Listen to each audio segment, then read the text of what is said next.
All right, let's jump right into it. Today's deep dive. Well, we're heading straight into the world of Indian cricket, specifically the future of Rohit Sharma as captain. Hmm. Interesting. It's a bit of a nail-biter, to be honest. We've got India on the verge of the Champions Trophy final against New Zealand, right? Right. A huge match. Huge. Yeah. But off the field, there's this whole other game going on.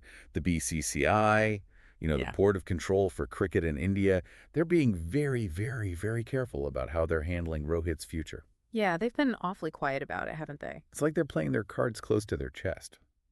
See, they've delayed announcing player contracts until after the final, which is, well, it's adding fuel to the fire, isn't it? Definitely adds to the suspense, that's for sure. Oh, absolutely. And, the BCCI, they're famous for this kind of strategic ambiguity, aren't they? Oh, absolutely. They like to observe, evaluate, and then boom, they make a move. It's classic BCCI, I'd say. It's like they're always 10 steps ahead. Exactly. Always thinking strategically. So, in your opinion, why this approach? Why all the secrecy?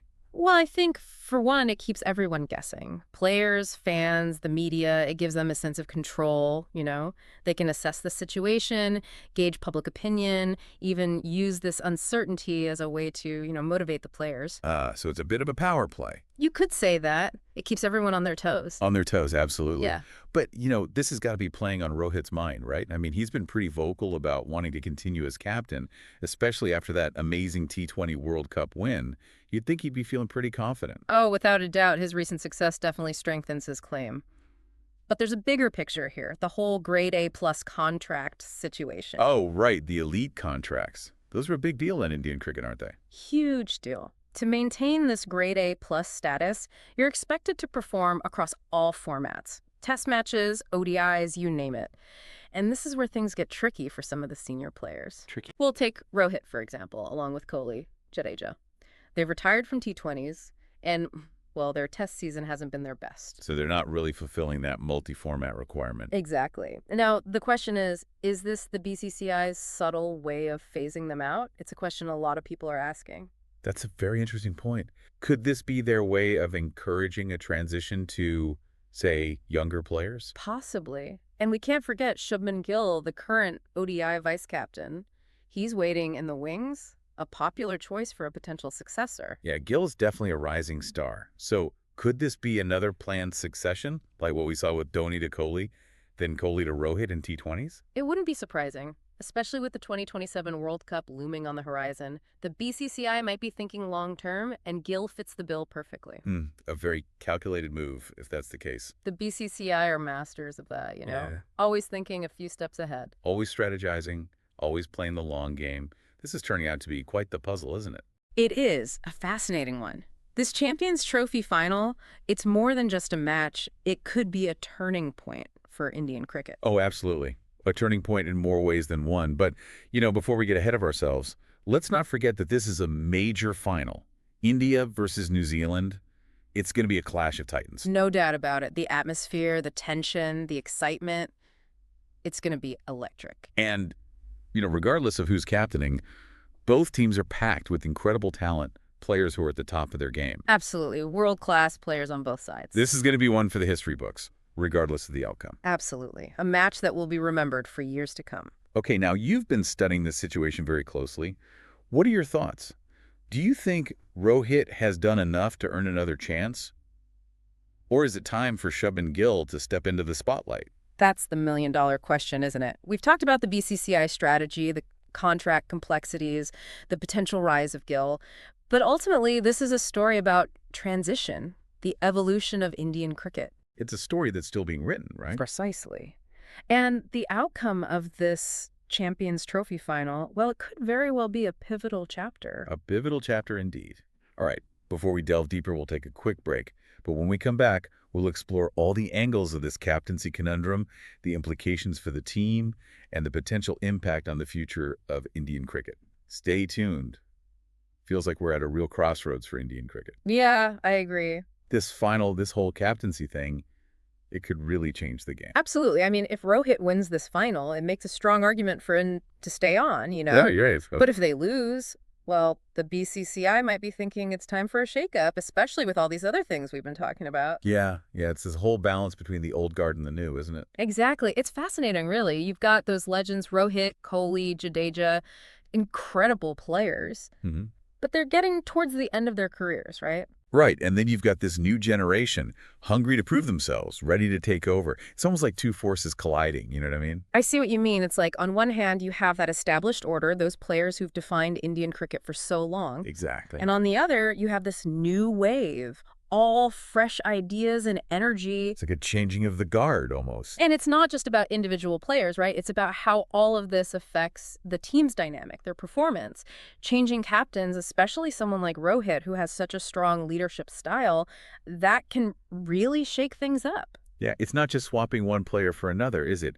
A new captain, especially someone younger like Gill, that would change the whole energy of the team. Oh, completely. I mean, there's a risk, isn't there? You could disrupt that chemistry, that momentum they've built. Hmm. But then again, a new captain could bring something new to the table, fresh ideas, inspire the team in a different way.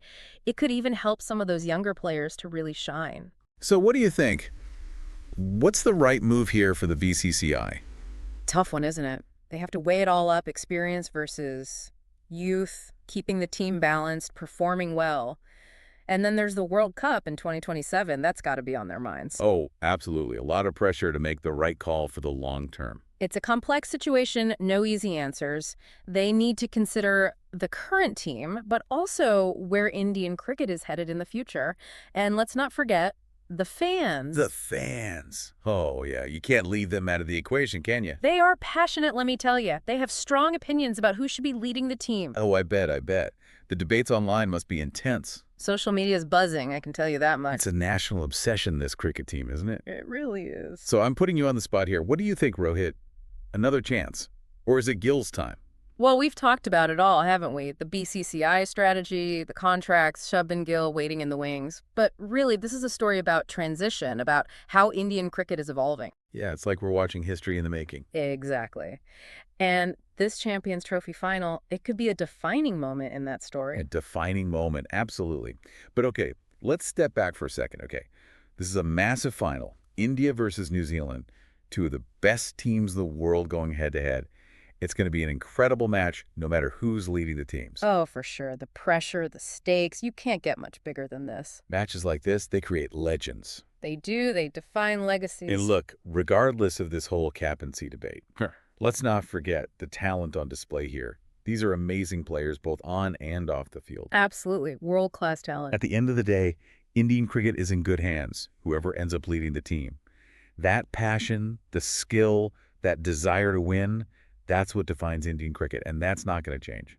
What's interesting to me is that this isn't a sudden change. It's been happening gradually. Mhm. Players like Dhoni and Kohli, they've been laying the groundwork for this new generation to take over.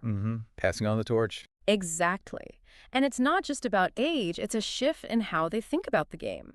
This new generation, they've grown up with T20 cricket, they're used to using data and analytics, they're part of a global cricketing culture. It's a different world. Wow, we've really dug deep into this, haven't we? Yeah, it's amazing what's going on behind the scenes, isn't it? From the BCCI being so tight-lipped to this whole grade A+ contract thing, there's definitely more to this Champions Trophy final than meets the eye. It's like we're peeling back the layers of Indian cricket, seeing how all these strategic decisions come together.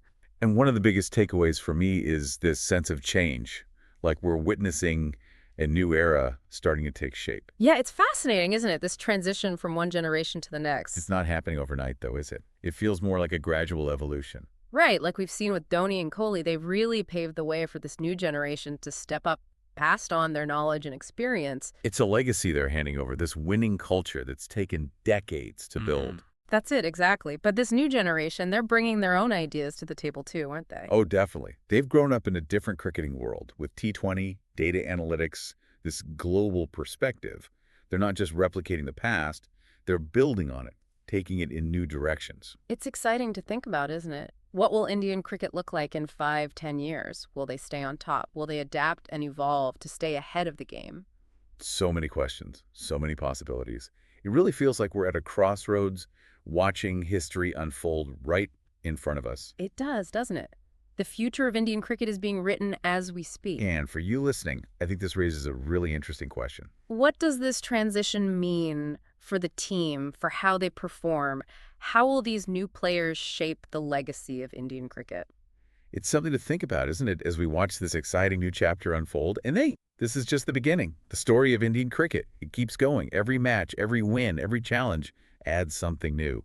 So until next time, keep exploring, keep learning, and keep diving deep.